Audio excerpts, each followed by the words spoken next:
Sir యెమెన్‌లో Nimishapriya అని ఒక భారతీయ స్త్రీకి మరణశిక్ష విధించారు. ఇది ఇప్పుడు ప్రపంచవ్యాప్తంగా కూడా వైరల్ అయిపోతుంది. ఈ నెల 16న కూడా మరణశిక్ష విధించబోతున్నట్టుగా తెలుస్తుంది. అసలు ఇండియన్ స్త్రీకి అక్కడ మరణశిక్ష విధించినప్పుడు భారత ప్రభుత్వం ఎందుకు ఏం చేయట్లేదు? ఇప్పుడు కూడా చేతులెత్తేసిందని కూడా చెప్తున్నారు. అసలు ఏం జరిగింది? ఎవరా అమ్మాయి? ఎందుకు యెమెన్‌లో ఆమెకు మరణశిక్ష విధించారు? మరి ఇప్పుడు భారత ప్రభుత్వం చేతులెత్తేసినట్లైనా ఏ విధంగా రియాక్ట్ అయ్యే అవకాశం ఉంది సార్?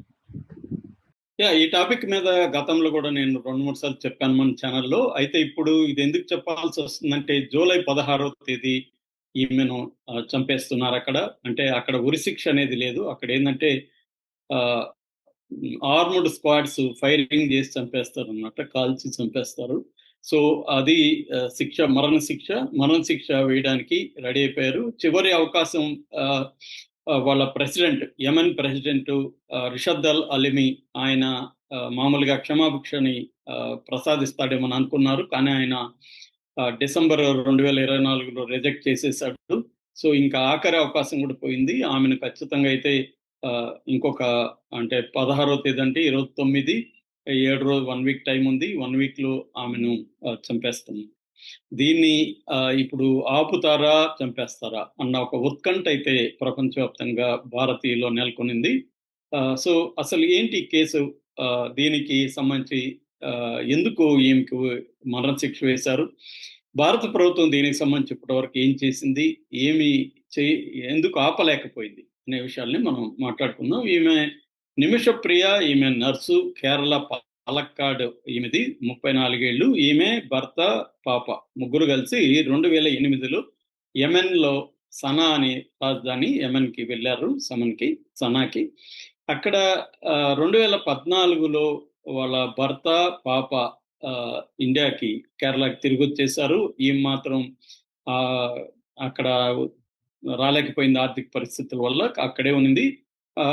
దాంతో ఆమె 2015లో సొంతంగా ఒక క్లినిక్ పెట్టుకోవాలని అనుకునింది. ఆ దేశంలో క్లినిక్ పెట్టుకోవాలంటే ఆ దేశానికి సంబంధించిన సిటిజన్స్ పేరుతోనే చేయాలి. అందుకని ఆమె తలాల్ అబ్దో మహదీ అనే ఒక అతనితో కలిసి ఆ క్లినిక్ పెట్టింది.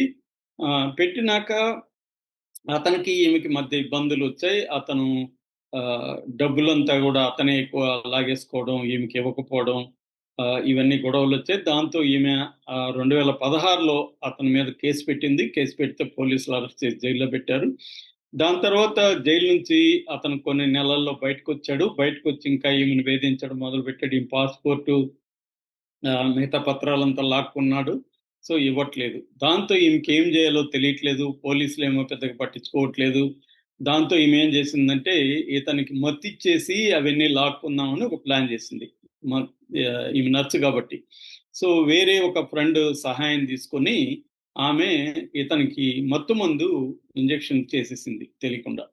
సో చేస్తే ఇది అతను డోస్ ఎక్కువైపోయి అతను చనిపోయాడు. 2017 జూలైలో ఇది జరిగింది.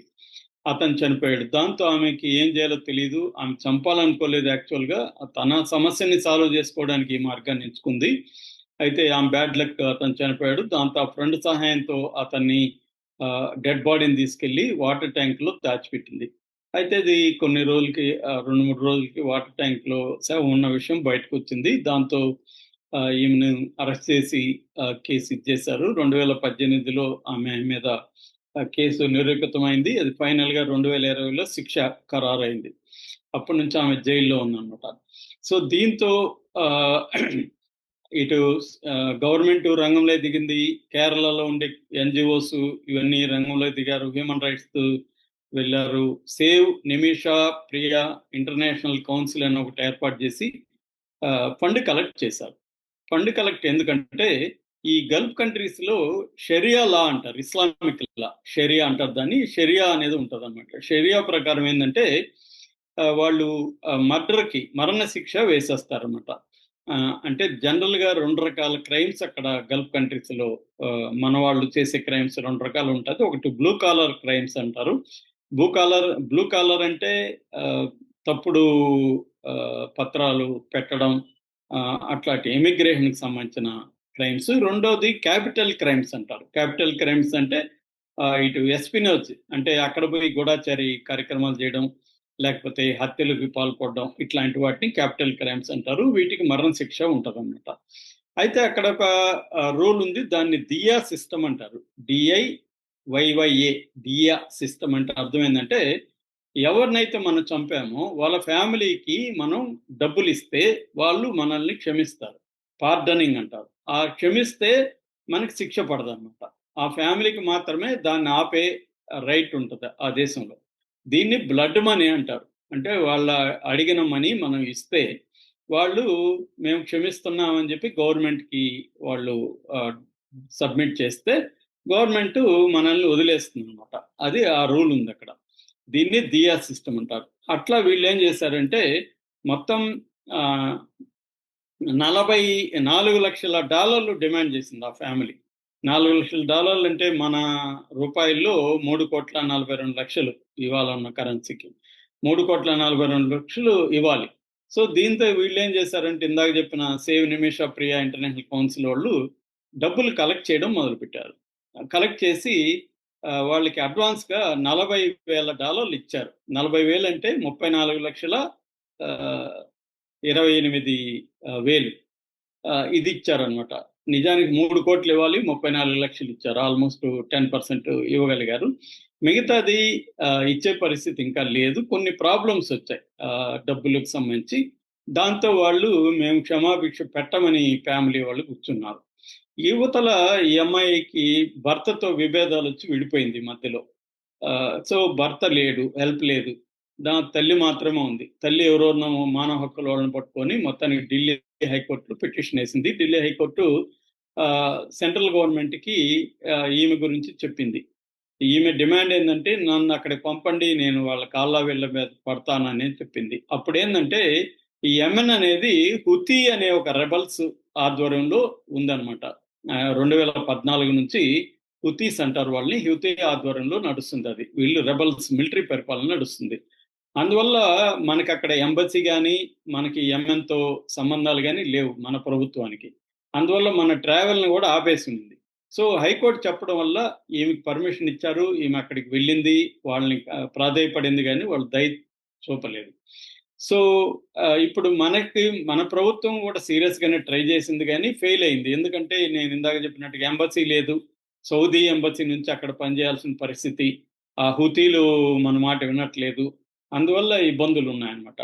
అంటే మామూలుగా ఇలాంటి కార్యక్రమాలు జరిగినప్పుడు కా కాన్సులర్ సపోర్ట్ గాని, తర్వాత లీగల్ సపోర్టు, డిప్లొమాటిక్ ప్రెజరు ఇవన్నీ చేస్తారు. అవన్నీ చేయడానికి కష్టంగా ఉంది. లీగల్ సపోర్ట్ అయితే ఇచ్చారు వీళ్ళు. కోర్ట్‌లో అక్కడ లాయర్‌లని వాళ్ళంతా కూడా మన గవర్నమెంట్ పెట్టింది. కానీ అది సరిపోలేదు. సో, మేజర్‌గా డబ్బులివ్వాలి. లులు మాల్ అతను ఓనర్ కూడా కేరళ అతను కూడా నేను కొంత డబ్బులిస్తానని చెప్పాడు. అతను కొంత ఇచ్చాడని కూడా చెప్తున్నారు. ఏదేమైనా ఇప్పుడు సరిపోలేదన్నమాట. అందుకని ఇప్పుడేమంటుంది మన ministry of external affairs all possible help మేము చేస్తున్నాం అని చెప్తుంది. అంటే అది కరెక్ట్‌గా లేదు. ఆల్ పాజిబుల్ హెల్ప్ అంటే ఉరి కాదు. మరణ శిక్ష ఆపుతారా లేదా అనేది క్లియర్‌గా లేదు. ఉన్నది 7 రోజులే. ఒక టెన్షన్ వాతావరణం అయితే నెలకొని ఉంది. సో, ఆహ్, అందువల్ల ఈమెను చంపేస్తారా లేదా అనేది సరిగ్గా లేదు. ఎందుకంటే మనం గాని చూస్తే 86 దేశాల్లో జైళ్ళల్లో మన వాళ్ళు ఇండియన్స్ 10,152 మంది ఉన్నారు. అంటే ఇటు అండర్ ట్రయల్స్ కావచ్చు, శిక్ష పడినోళ్ళు కావచ్చు. 86 దేశాల్లో 10,152 మంది ఉన్నారు. ఇందులో Gulf countries Saudi, UAE, Qatar, Kuwait, Bahrain, ఒమన్‌లలోనే 60% ఖైదీలు ఉన్నారనమాట ఈ దేశాల్లోనే. ఎందుకంటే 90 లక్షల మంది వరకు గల్ఫ్‌లో మన ఇండియన్స్ ఉంటే, అందులో ఎక్కువ మంది ఈ కేసుల్లో ఇరుక్కున్నారు. సౌదీ అరేబియాలో ఎక్కువున్నారు. 2,633 మంది జైళ్ళల్లో ఉన్నారు. యూఏఈలో 518 మంది ఉన్నారు. వీళ్ళల్లో 25 మందికి ఆల్రెడీ మరణశిక్ష పడింది. ముగ్గురిని మాత్రం చంపేశారు. మిగతా 22 మంది ఇంకా ఎప్పుడు మరణశిక్ష అమలవుతుందో తెలీదు. ఆ మధ్య ఖతార్‌లో కూడా 8 మంది మాజీ నేవీ అధికారులు, ఇండియన్ అధికారులకు మరణశిక్ష ఏస్తే దాన్ని సక్సెస్‌ఫుల్‌గా ఇండియన్ ప్రభుత్వం డీల్ చేసి వాళ్ళ మరణ శిక్షని ఆపగలిగింది. కానీ ఇప్పుడు మాత్రం ఈమెను ఆపుతున్న పరిస్థితి అయితే కనిపించట్లేదు.